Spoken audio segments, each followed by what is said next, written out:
The crack of a gunshot split the afternoon calm of Silver Creek, Montana, 1876. But it wasn't outlaws causing trouble this time. It was Olivia Owens, standing in her father's yard with a smoking Colt revolver.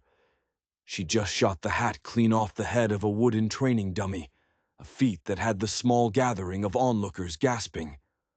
Her auburn hair caught the sunlight as she blew across the barrel, green eyes dancing with satisfaction. "Miss Owens," Mrs. Prescott clutched her pearls, her voice high enough to spook horses 3 counties over. "That is no way for a respectable young lady to behave." Olivia holstered the revolver with practiced ease. The leather gun belt sat low on her hips over a practical riding skirt. At 22, she'd long stopped caring what the town thought of her. Ever since her father died last winter, leaving her the struggling 00 ranch, she'd had more important things to worry about than propriety. "Then it's fortunate I never claimed to be respectable," Olivia replied with a sweet smile that didn't quite reach her eyes. "Someone has to protect what's mine." The small crowd of townsfolk began to disperse, their disapproving murmurs carried on the spring breeze. Only Mrs. Prescott lingered, her thin lips pressed into a line so tight it might never uncrease.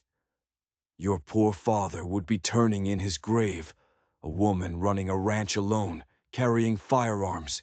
You'll never find a husband this way." Olivia's smile tightened. "I'm not looking for one." "They say you're too wild," Mrs. Prescott said, the words wielded like a whip. "No decent man will take on such a burden." A deep voice cut through the air. "I've always found that wild horses make the finest mounts once they're properly gentled." Both women turned. A tall figure leaned against the fence post. His Stetson cast a shadow over piercing blue eyes, but it couldn't hide the amused quirk of his lips. Dust clung to his denim pants and leather chaps, telling the story of a long, hard ride. "Wyatt Ryder," he introduced himself with a tip of his hat. He nodded to Mrs. Prescott before his gaze settled on Olivia.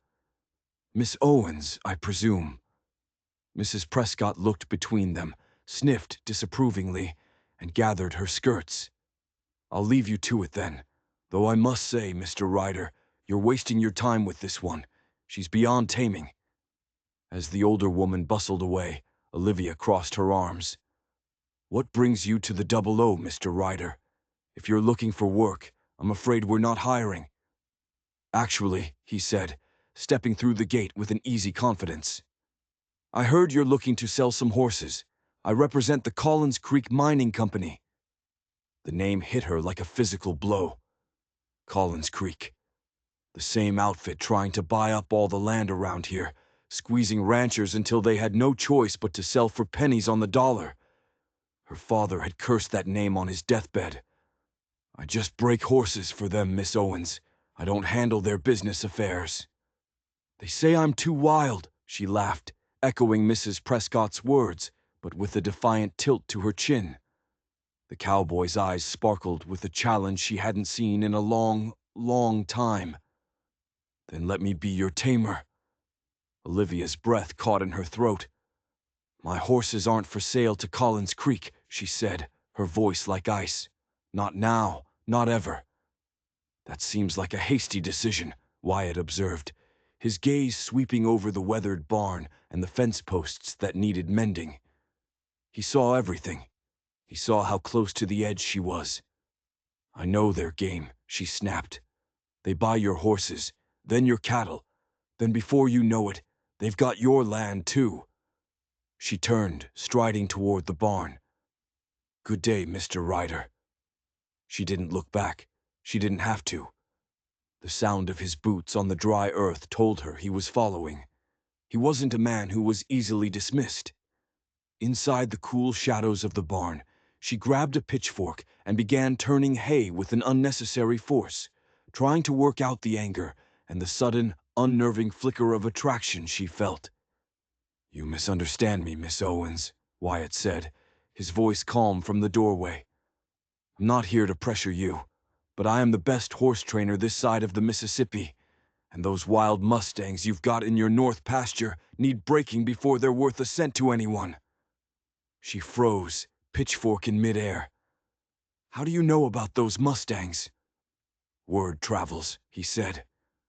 "Especially when a slip of a woman single-handedly rounds up a dozen wild horses that have been evading every cowboy in the territory." A flicker of pride cut through her anger. Those mustangs had been her father's last great dream. A new line of horses, bred with wild stock for stamina and spirit. But she hadn't been able to get near the lead stallion. He was too smart, too strong, too wild. "I don't need help," she insisted, though the words tasted like a lie. "Of course not," Wyatt agreed, his tone making it clear he thought otherwise. "But maybe those horses do." She stabbed the pitchfork into the hay bale, the tines sinking deep. "I can't afford to hire you." "I'm proposing a partnership," he said, stepping closer. She could smell the leather and the open plains on him. "I break the horses. We sell them together, not to Collins Creek if you don't want, and we split the profits. What do you have to lose?" "My time, my independence, my ranch." The words caught in her throat. This man worked for her enemy. Letting him in felt like letting a fox into the henhouse. "Your wildness," Wyatt suggested, with a half-smile that was entirely too charming. Their eyes met, and something electric, something dangerous, passed between them. She looked away first. She had to. 3 days, she conceded, the words feeling like a surrender. "Show me what you can do with that black stallion in 3 days. If I'm not impressed, you ride out and never come back." "Deal." Wyatt extended his hand. After a moment's hesitation that felt like an eternity, she took it. His palm was rough with calluses, his grip firm but not crushing. It was a working man's hand, a hand that knew how to be gentle when it needed to be. "You can stay in the bunkhouse," she said, pulling her hand away before the contact lingered too long. "It's empty." "Much obliged." Wyatt tipped his hat again. "I'll fetch my gear. We'll start at first light." As he walked away, Olivia couldn't help but watch the confident set of his shoulders. For the first time since her father died, she felt a spark of hope. And something else, something she couldn't quite name, that terrified her more than any debt or failing ranch ever could. Dawn arrived with the promise of a scorching June day. Olivia had barely slept, her mind racing. The 00 was all she had left of her father. Trusting a man connected to Collins Creek felt like a betrayal.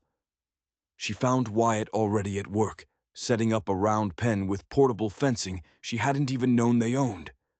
He moved with a practiced efficiency that was mesmerizing to watch.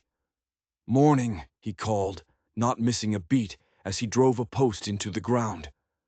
"Found these in your back shed. Hope you don't mind." I didn't know we had those," she admitted, passing him a cup of coffee she'd brought from the house. "Your father had good equipment," Wyatt said, accepting the cup with a nod. "He just didn't have time to use it all." The observation stung with its accuracy. Her father had been a man of grand dreams and unfinished plans. He'd left her a legacy of half-started projects and mounting debt. "How do you know so much about my father?" she asked, suspicion creeping back into her voice.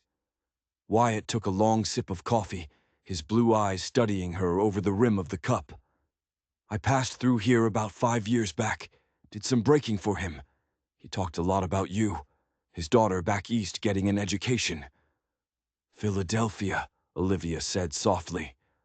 "A lady's finishing school." She let out a short, bitter laugh. "Fat lot of good that did me out here." "I don't know about that," Wyatt observed. "You speak well. Carry yourself with confidence. Those things matter." He handed her back the empty cup, his fingers brushing hers for a fraction of a second. "Shall we bring in that stallion?" The morning unfolded in a masterclass of patience and strategy. Wyatt showed her how to separate the black stallion from the herd, not by chasing, but by using calm, deliberate movements. He read the herd's behavior like a book, anticipating their every move. By midday, the magnificent creature was in the round pen, his coat gleaming like polished onyx, his eyes wild with fury. "He's testing us," Wyatt explained, his voice a low murmur. "Looking for weakness." "Like most men," Olivia muttered under her breath. Wyatt shot her a curious glance, but didn't comment. Instead, he stepped into the pen alone. He didn't carry a whip or a rope. He just walked, slowly, deliberately, commanding the space without provoking fear. "The mistake most people make," he said, his voice carrying to her outside the fence, "is thinking that breaking means destroying their spirit. True training is about communication, finding a language you both understand." Olivia watched, mesmerized.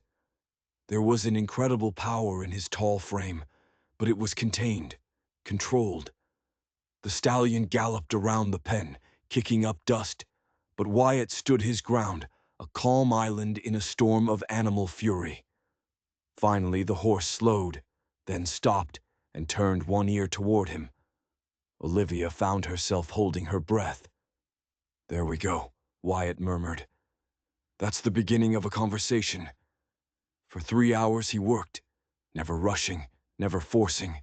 He moved with the horse, anticipating its fear, rewarding its curiosity. By late afternoon, something incredible happened.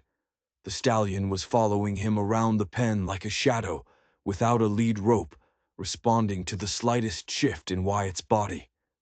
When Wyatt finally stepped out of the pen, leaving the stallion standing calm and attentive, Olivia could only stare. "You're a wizard." "No magic," he replied, wiping sweat from his brow with the back of his sleeve. "Just respect, same thing that works with people." Their eyes met and she felt that strange spark again. A recognition, a feeling that despite everything, this man understood something about her that no one else did. Something about the wildness she kept locked away. "We'll let him rest now," Wyatt said. "Tomorrow, we'll see if he'll accept a saddle." As they walked back to the ranch house, the setting sun painting the hills in gold and amber, she found herself asking, "Where did you learn to do that?" "My father was a cavalry horse trainer," Wyatt replied. "Taught me everything he knew. When he died, I took his methods and made them my own." "I'm sorry about your father." "It was a long time ago." His expression was unreadable. "What about you? How did a Philadelphia finishing school graduate end up running a Montana ranch all by herself?" She looked out at the land, her land. "I never belonged in Philadelphia. My mother insisted. Thought it would make me marriageable. When she passed, I came home. My father needed help, though he'd never admit it. And now I'm trying to save what's left before the bank or Collins Creek takes it all." She hadn't meant to say so much, but there was something about his steady presence that made the truth come easily. At the mention of Collins Creek, she saw his jaw tighten, almost imperceptibly. "You still think I'm working for them to undermine you, don't you?" he asked, his voice low. "Are you?" she challenged. "I work for whoever pays, but I don't trick people or steal their land." They had reached the house. She paused on the porch steps, turning to face him. "Prove it. Tell me what you know about Collins Creek's plans for this valley." Wyatt studied her for a long moment, his blue eyes searching hers. The silence stretched out, thick with unspoken things. Then he spoke, and the bottom dropped out of her world. "They're planning to dam the creek," he said, his voice flat and serious. "Upstream from your property. They'll divert the water for their mining operations. Any ranch that doesn't sell will find itself high and dry by next spring." The blood drained from her face. Her entire operation, the cattle, the hay fields, everything depended on that creek. Without it, The double O wouldn't just fail. It would die. They can't do that. The water rights are complicated, Wyatt finished for her. Expensive to defend in court. They're counting on small ranchers like you not having the resources to fight back. The cold reality of it settled in her bones. Collins wasn't just trying to buy her out. He was planning to starve her out. Why? She whispered, looking at him, trying to understand.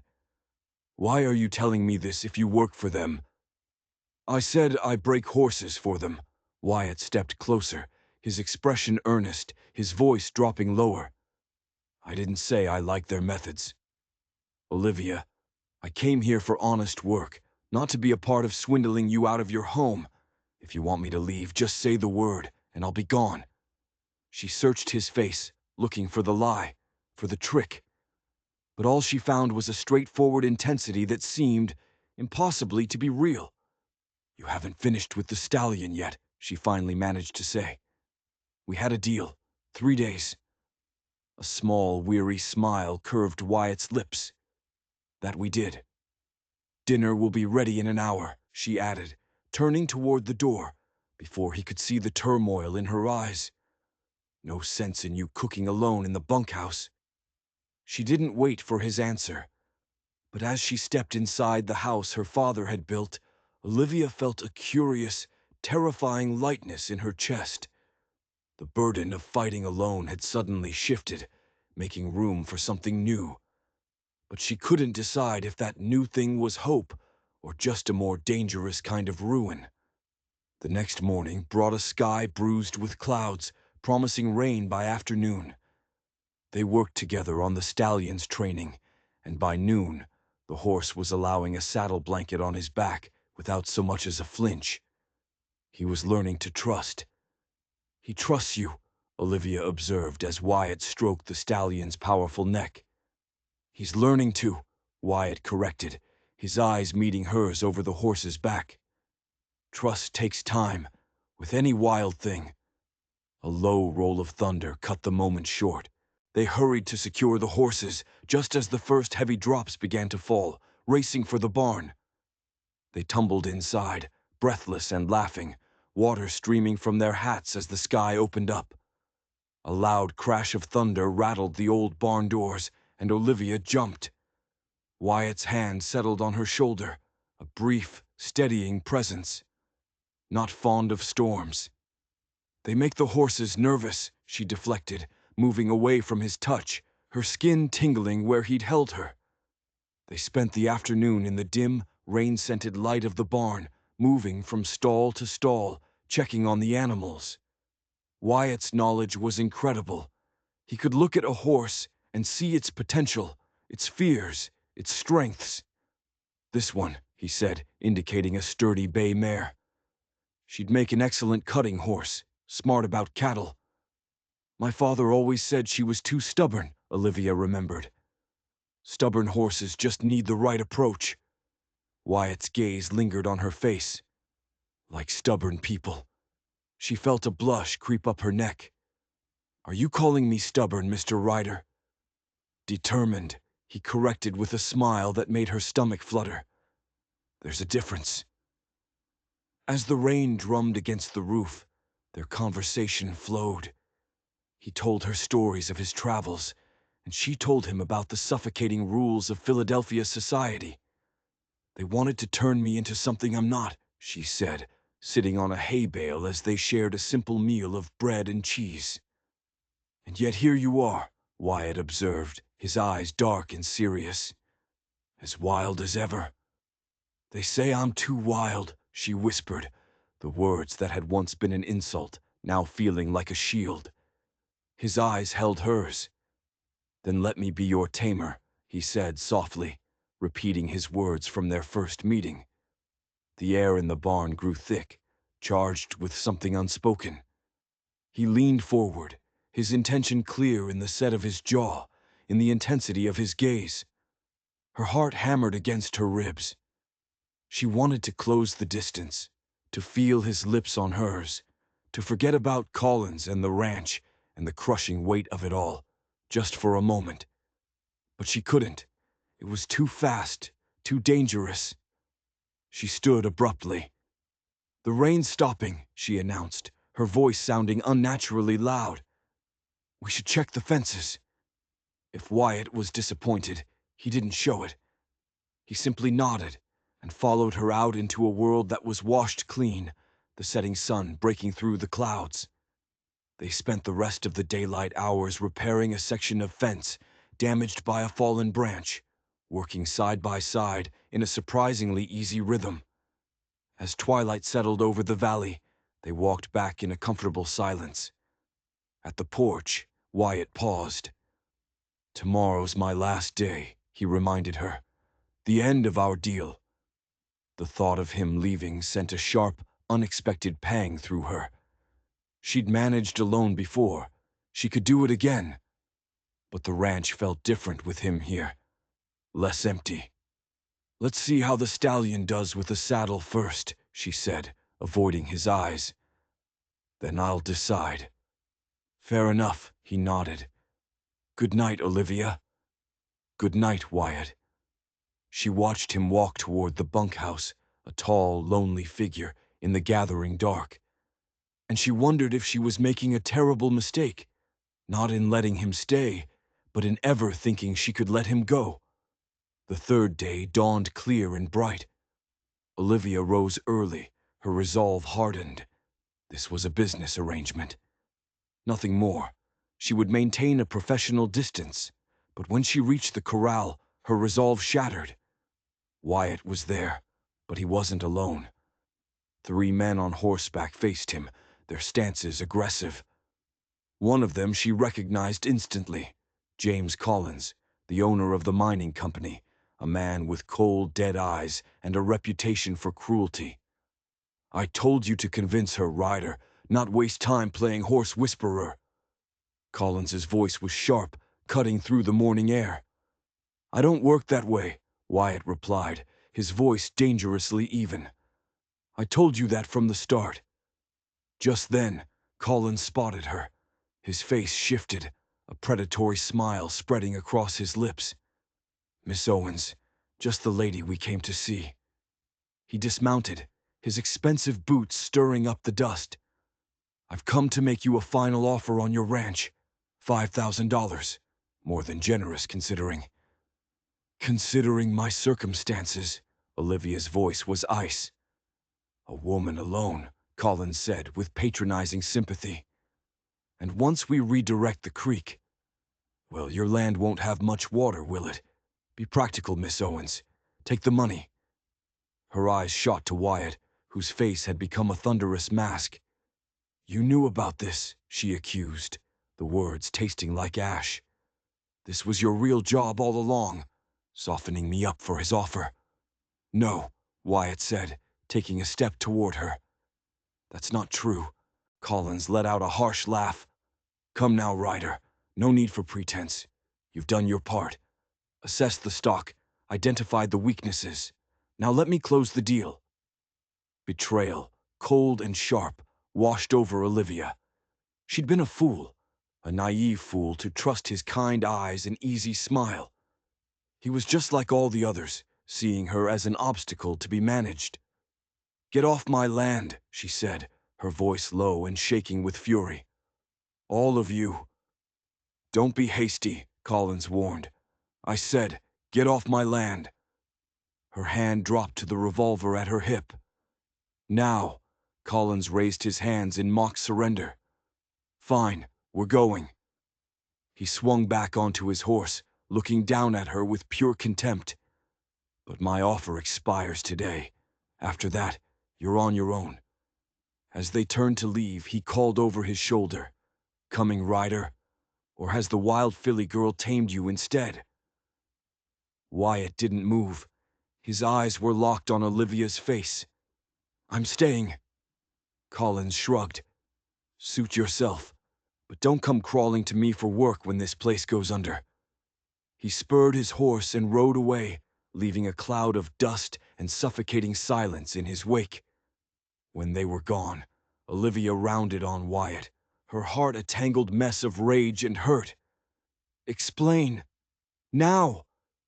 It's not what you think, Olivia. What I think," she cut in, her voice raw, "is that you've been spying for that snake from the very beginning. Was any of it real? Anything you told me?" "All of it," he insisted, his voice ragged with an emotion she couldn't place. "Yes, Collins hired me to assess your operation, but I told him from the start I wouldn't pressure or trick you. When I met you, when I saw what you were trying to do here, I couldn't be a part of his scheme." "Why should I believe you?" she whispered.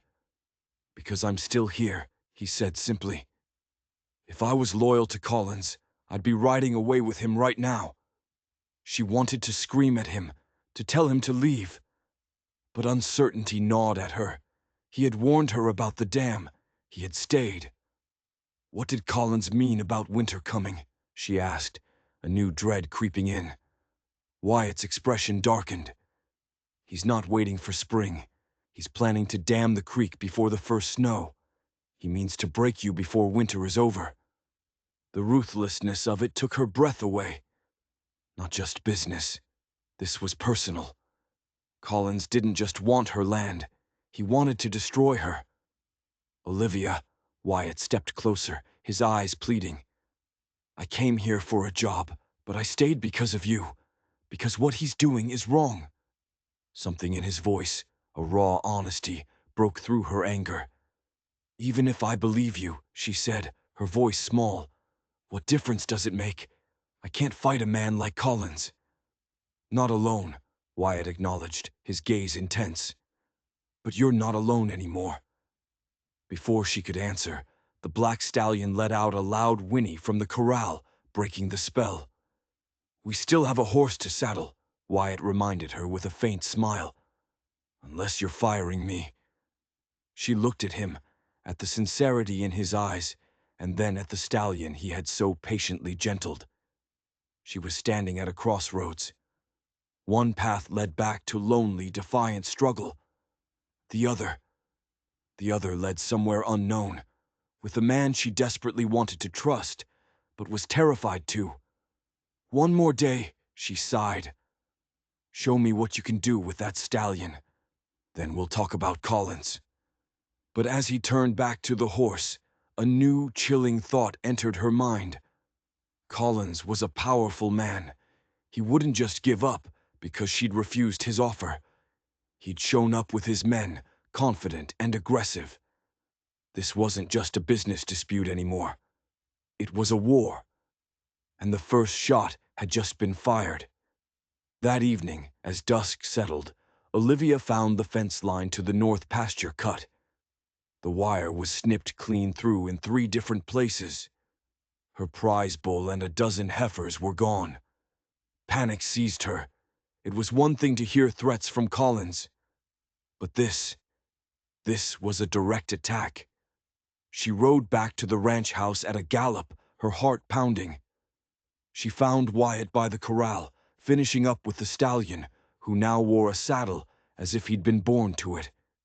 "The fence is cut," she said, breathless as she slid from her horse. "The cattle are gone." Wyatt's face hardened. He didn't waste time with questions. Which way were the tracks heading? "East, towards the broken hills." "Get a fresh horse," he said, already unsaddling the stallion and moving toward his own mount. "And bring a rifle. We ride now." They rode out into the deepening twilight, the silence between them heavy with unspoken fear. This was Colin's answer to her defiance, a clear message. He could take whatever he wanted, whenever he wanted. They found the cattle 2 hours later, scattered and spooked, but thankfully all there. It took them until well after midnight to herd the exhausted animals back to the ranch. As they finally stumbled into the ranch house, weary to the bone, Olivia sank into a chair. "I have to go to the sheriff." Wyatt poured 2 cups of coffee, his movements grim. "The sheriff in Silver Creek is a man named Jebediah Thorne. He's been on Collins's payroll for years." Olivia stared at him, the cup halfway to her lips. "You're saying he won't help?" I'm saying he'll write up a report, express his sympathies, and then ride straight out to Collins's office to tell him exactly what you said. The feeling of being trapped, of being utterly alone, was suffocating. Every institution she was supposed to be able to turn to, the law, her neighbors, was either against her or too scared to help. She was an island.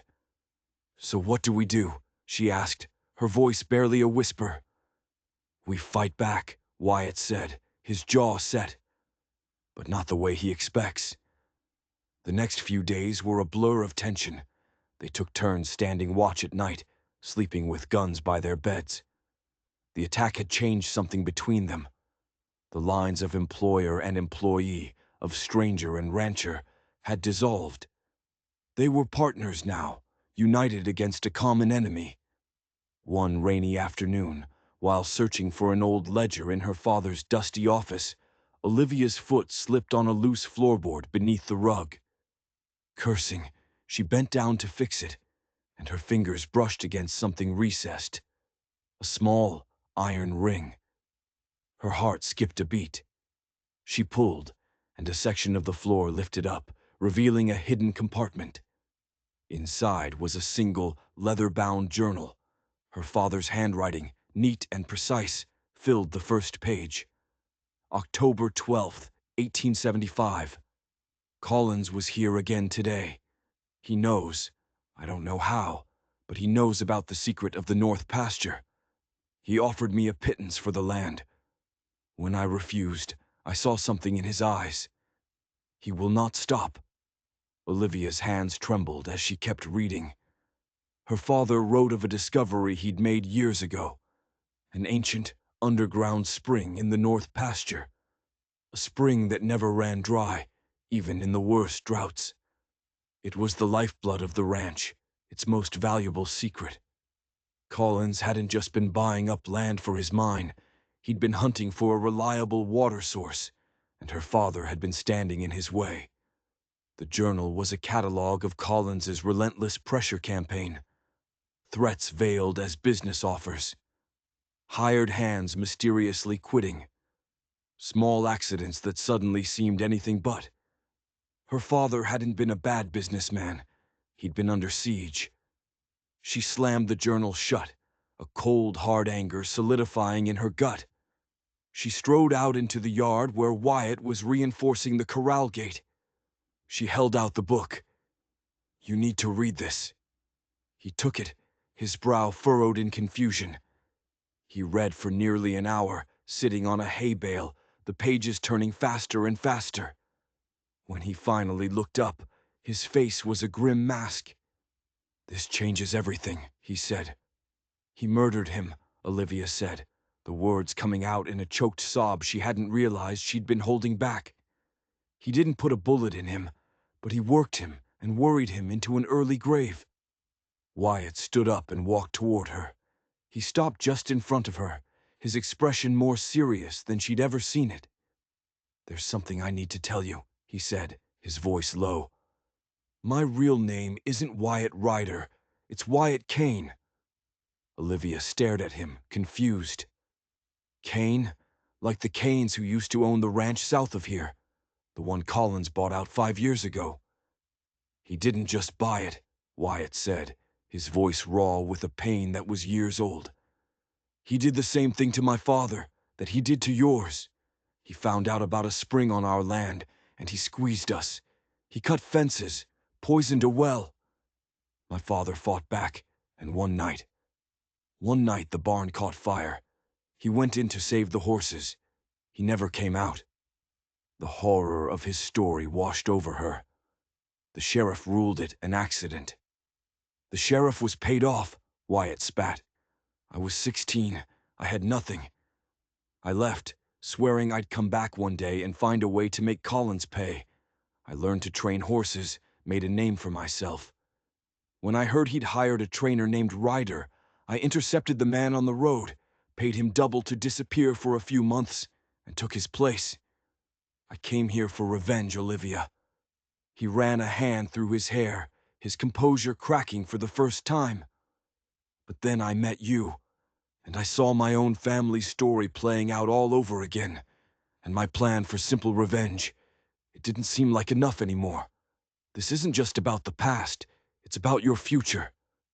She looked at him, this man of secrets and sorrows, and saw not a stranger, but a reflection of her own fight. His deception had been born of a grief as deep as her own. They were no longer two people fighting separate battles. They were soldiers in the same war. "So what's our next move, Mr. Kane?" she asked, a small defiant smile touching her lips for the first time in days. His eyes met hers, and a fire she hadn't seen before was lit in their depths. "We have his playbook," he said, tapping the journal. "Now we use it against him." That night the real war began. An hour after midnight, the smell of smoke woke them. The barn was on fire. Flames licked up the dry timber, casting a hellish orange glow against the night sky. "The horses!" Olivia screamed, grabbing a bucket. "No time!" Wyatt yelled, shoving her toward the stalls. "Get them out! I'll handle the fire!" Panic and adrenaline surged through her. She worked frantically, unlatching doors, slapping rumps, driving the terrified animals out into the pasture. The heat was intense, smoke burning her lungs. She could hear Wyatt shouting, the sound of breaking glass as he smashed the water barrels. She got the last horse out, Tempest, the black stallion, just as a section of the hayloft roof collapsed in a shower of sparks. Wyatt stumbled out of the inferno moments later, coughing, his face black with soot. They stood there helpless and watched the barn, the same barn her grandfather had built, burn to the ground. The symbol of her family's legacy was now a pile of smoldering ash, but the horses were safe. They were all safe. Wyatt had saved them. He had risked his own life to save her future. In the cold, gray light of dawn, they surveyed the damage. It was devastating. But as Olivia looked at the herd of mustangs, safe and sound in the far pasture, a different feeling replaced the despair. It was rage. Pure, cold rage. "This is it," she said, her voice hard as steel. "He's not going to just take my ranch. He's going to burn it to the ground with me in it." "Then we need allies," Wyatt said, his eyes fixed on the smoldering ruins. "You said the other ranchers were too scared to stand against Collins. Your father's journal is proof. It shows what he does to anyone who gets in his way. It's time to show them they're next." She thought of Old Man Harrison to the north and the Whitcomb family to the east. Harrison was a recluse, and she'd been feuding with the Whitcombs for a year over a broken fence. "They won't listen to me." "Maybe not," Wyatt said, turning to face her, his soot-stained face grim. "But the enemy of my enemy is my friend, and right now, everyone in this valley has the same enemy." They rode out that morning, first to the Harrison place. The old rancher met them on his porch with a shotgun. He was a hard man, weathered by decades of Montana winters. Olivia told her story, her voice steady and clear. She told him about the dam, the cut fences, the fire. Then she handed him her father's journal. Harrison read silently, his expression unreadable. When he finished, he looked up, his eyes seeming to see right through her. "My water's been running low for a month," he said, his voice a low rumble. "Found 2 of my cattle dead near the creek last week. Figured it was wolves." He looked from Olivia to Wyatt. "Collins sent a man by last spring, offered me half what this place is worth." He spat on the ground. I told him where to stick his offer. He handed the journal back. "What do you need?" By the time they reached the Whitcomb ranch, word had already traveled. Ben Whitcomb met them in the yard, his face a mixture of suspicion and worry. Their own feud seemed petty and insignificant now. Olivia laid out the evidence, the journal, the story of the fire, Harrison's support. "We can fight him in court," Olivia argued. "Together we might have the resources." And while we're fighting in court, he'll have our water dammed and our cattle dying of thirst, Whitcomb countered. A lawsuit won't stop his crew. You're right, Wyatt said, stepping forward. Which is why we don't just file a lawsuit. We stop them ourselves. A plan began to form. A desperate, dangerous plan. They would use their pooled resources to hire the best water rights lawyer in the territory. But they knew Collins wouldn't wait for a court date. He would move fast. Intelligence from a sympathetic hand at the mining company confirmed it. Collins had a crew of 50 men starting work on the dam at the end of the week. The 3 ranchers, the young woman, the old recluse, and the feuding neighbor, had less than 5 days to stop an army. The night before Collins's crew was set to begin, a rider came from town. It was the deputy, a young man who looked barely out of his teens. He found them at the 00, planning by lantern light. "Sheriff Thorne knows you're planning something," the deputy whispered, twisting his hat in his hands. "He's got a warrant for Mr. Kane's arrest, for the fire at the old Kane place. Collins dug up some old witness. It's a lie, but Thorne is going to use it to get him out of the way." Wyatt's face went pale. "When?" "Tomorrow morning. He's riding out with a posse." They were out of time. Collins was making his final move, using the law itself as a weapon. "It's a trap," Olivia realized. "He wants to separate us. While the sheriff has you locked up, his men will start on the dam, and there will be nothing we can do to stop them." "Then we can't let them take me," Wyatt said, his mind racing. "And we can't let them start that dam." A new plan was forged in the flickering lantern light, more desperate than the last. Wyatt would not be there in the morning for the sheriff to arrest. He would lead a small group, including Ben Whitcomb and his sons, to the dam site under the cover of darkness. Their job was not to fight, but to sabotage. To destroy the surveying equipment, spook the mules carrying the heavy machinery, and delay the start of construction by any means necessary. Meanwhile, Olivia and Old Man Harrison would ride to meet the sheriff's posse.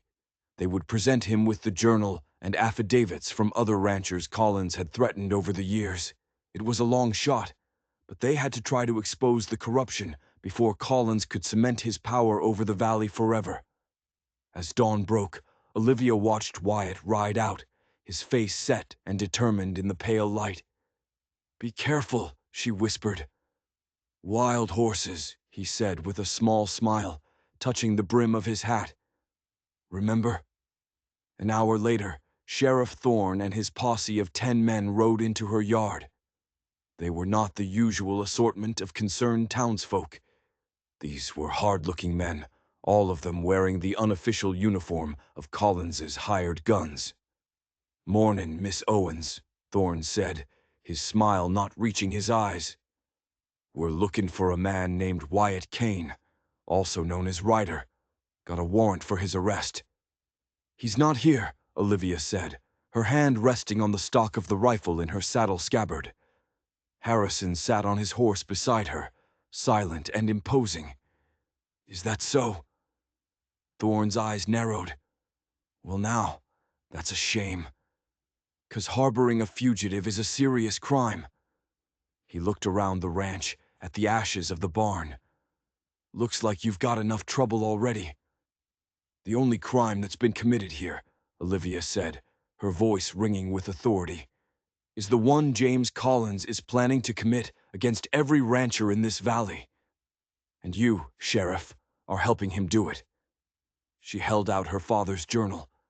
"This is a record of his threats and intimidation.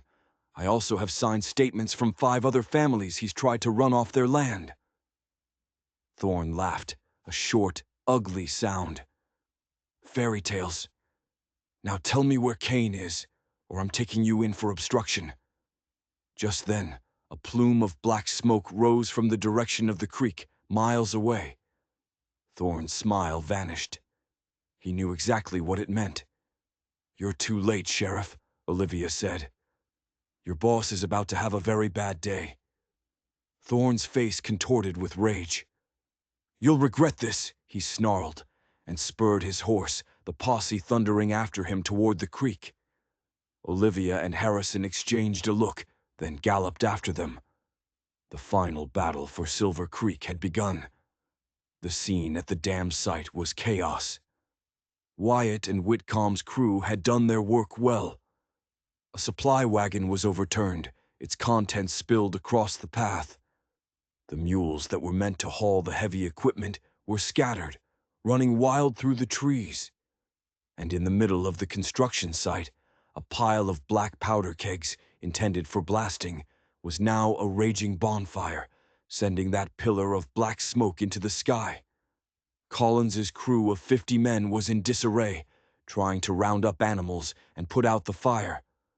When Sheriff Thorne's posse arrived, they added to the confusion, drawing their guns and looking for a fight. Wyatt and his men were positioned in the rocks above, using the high ground to their advantage. They weren't shooting to kill, but to intimidate, firing into the dirt, sending bullets whining off equipment, keeping Collins's men pinned down. "It's a standoff," Harrison grunted, as he and Olivia reined in their horses on a nearby ridge, watching the scene unfold below. But Olivia knew it couldn't last. Collins had the numbers. Once they regrouped, they would overwhelm Wyatt's small band of ranchers.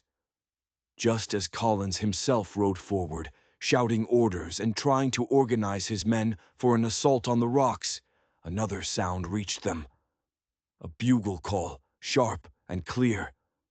Over the rise, a column of blue-coated soldiers appeared, riding in perfect formation. At their head was a man Olivia recognized, Colonel Miller, the commander of the Territorial Army Post, the same man who'd bought her Mustangs. And riding beside him was the Territorial Marshal. The lawyer had come through. He hadn't just filed the lawsuit. He'd gone straight to the highest authorities in the territory with their evidence. The arrival of the army froze the scene. Collins's men lowered their weapons. Sheriff Thorne looked like he'd seen a ghost. The marshal rode into the center of the clearing, his eyes sweeping over the scene. "James Collins, Jebediah Thorne, you are both under arrest for conspiracy, intimidation, destruction of property, and bribery of a public official." Collins's face turned purple with rage. "You have no proof." "We have this," the marshal said, holding up a familiar leather-bound book. "Olivia's father's journal. And we have a signed confession from your foreman, who seems to value his freedom more than his loyalty to you. He's told us everything, including how you paid him to set fire to the Kane Ranch 5 years ago." At that, Wyatt stepped out from the rocks, his rifle held loosely at his side. He walked down the hill until he was face to face with Collins. For a long moment, the two men just stared at each other. The son of the man he'd ruined, and the architect of that ruin. Then, soldiers moved in and put Collins in irons. Justice, it turned out, had finally come to Silver Creek. 2 weeks later, Olivia and Wyatt stood on the porch of the ranch house, watching the frame of a new barn go up. Harrison and the Whitcombs, now firm friends and allies, were working alongside the hired hands, the sound of hammers and laughter filling the air. The Double O was safe. The alliance of ranchers had formed a cooperative, ensuring that no one in their valley would ever be isolated and targeted again. "What now?" Olivia asked, leaning against Wyatt's shoulder. He wrapped an arm around her waist, pulling her close. "Now," he said, kissing her forehead, "we build something that lasts. Together." He reached into his pocket and pulled out a small, simple gold ring. "I don't need papers to tell me where I belong, Olivia, but I want to spend the rest of my life building it with you. Will you marry me?" She looked up at him, at the man who had come to her ranch as a stranger with a hidden agenda, and had become her partner, her protector, and her love. She saw the untamed spirit in his eyes that matched her own. "They said I was too wild," she whispered. "Then let me be your tamer," he whispered back, his familiar words now holding a completely new meaning. not to break her, but to be her equal. I wasn't too wild, she murmured, turning in his arms to face him fully. I just needed someone wild enough to run beside me. As their lips met, she knew she had found him. They were two kindred spirits who had discovered that the truest freedom wasn't about being alone. It was about having the courage to be wild together. If you enjoyed this story of justice and redemption in the Old West, don't forget to like and subscribe for more tales of the strange, dark, and mysterious.